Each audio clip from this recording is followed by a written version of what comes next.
Don't ever call sin a mistake.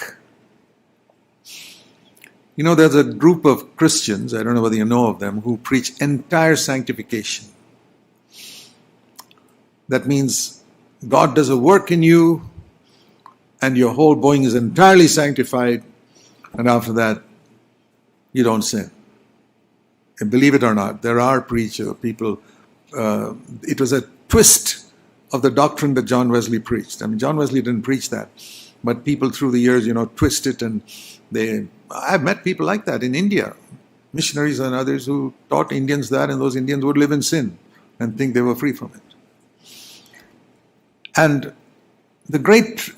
so I would say, I try to find out, what do these people do when they do fall into sin? They call it a mistake. Aha. So I tell them, unfortunately, the blood of Christ does not cleanse mistakes. So you have to live with that. You'll go to hell.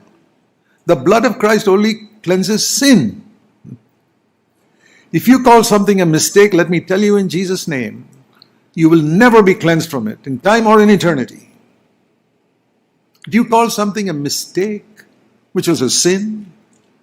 Well, let me tell you, that was never cleansed, never forgiven. It's still hanging on your head. Call it a sin and turn from it, and you'll be forgiven immediately. There's a pride in us, especially in conflicts with our wife or something. There's a tension, and you knew you did something wrong, and you say, well, darling, it was a mistake. It was not a mistake. It was a sin.